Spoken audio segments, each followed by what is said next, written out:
So let's talk about wind farms and the promise of the future here. Lawrence Springborg was, of course, a former LNP leader or Nats leader in Queensland. He's now a local mayor.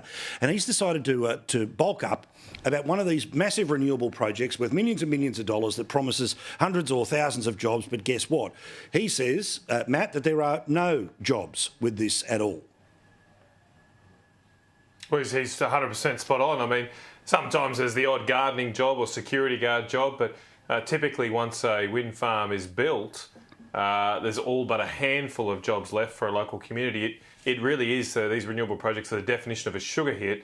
They may give you a few hundred jobs in their construction, but that only lasts, of course, a couple of years. It only lasts sort of that as you chug down the Coke. And once that's over, you're left with a big hangover. You're left with potentially, as Lawrence pointed out there today, a large liability in terms of the clean-up in the future. No one knows who's going to pay for that. And there's not really any ongoing benefit to the community because these projects are managed by teams, sometimes not even Australia. Sometimes these wind farms are managed by people overseas, in Germany and what have you. Correct. And so there's very little ongoing economic development for our country. I'll be heading down to that Bush Council tomorrow to Gundawindi, so it'd be good to catch up with Lawrence if he's still there about this and many other issues. Good stuff. Joe, we all know the part of the sales pitch of we need to change and change is that there's so many green jobs and then there are hills. The modelling suggested hundreds of thousands. The people, when confronted about this, said, well, OK, maybe 30,000 while building it.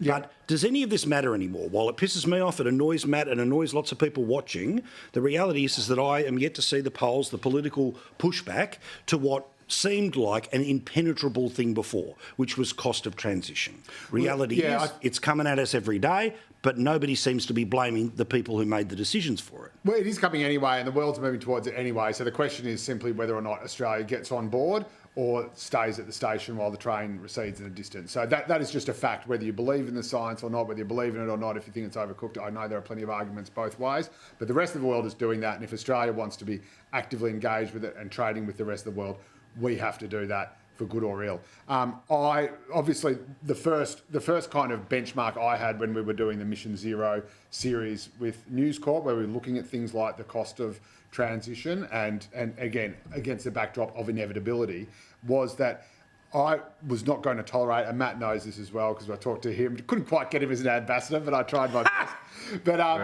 You tried. But you can't sacrifice. I have no truck with this sort of learn to code bullshit where you sacrifice blue collar workers on the altar of the climate emergency and say, well, you're just going to have to lose your job and your home and probably your family too, because the one usually follows the other because the planet's dying. So you have to make sure that it does. Now, the thing is, these jobs are not necessarily going to be in the exact same industries or the exact same project. So, you know, a nickel or a cobalt mine might not employ the same number of people as a coal mine, and a wind farm might not employ the same number of people as a coal mine. But, you know, expanding the electricity grid, for example, that will probably be a project that will certainly be huge, and it will almost certainly be ongoing. And so that might be where the extra jobs come from.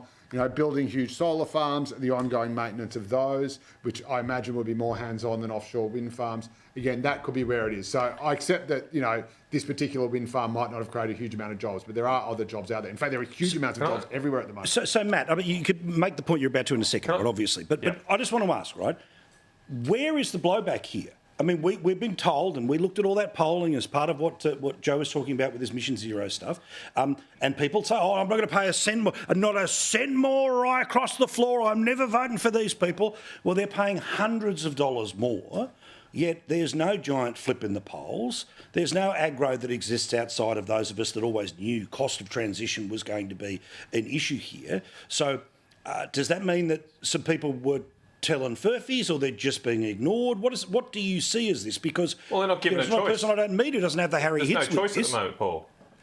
The key issue at the moment, Paul, is there's no choice. I mean, you're right to say, and the polls still say this, that people don't want to pay almost a cent more to get to net zero or any climate or green program. That's been the case always thus. But the issue at the last election, and still today, is the Liberal National Party support net zero. So there's no choice for people, and that's why it's not reflecting in the overall polls, because they don't have anywhere to go. Have a look at the voice debate. I hope by the end of this year, when almost certainly, by the looks of it now, you know, there's still a long way to go, but the Yes campaign's not going well. Have a look at what's happened in that debate.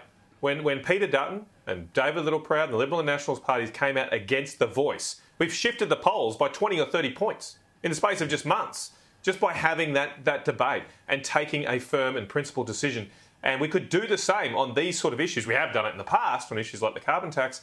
We could do the same again if we had the guts to take a position and argue for it. Because we're not doing that, you're not seeing that reflect in the polls. And if I can just briefly say, I wanted to correct Joe. He's saying the rest of the world's doing that. That's only partly true. Some of the world is doing this rubbish. And those parts of the world where they are doing it, like Germany, it's a complete and utter disaster. They are losing their manufacturing industry. Their PMI for their manufacturing industry just printed overnight is at 38.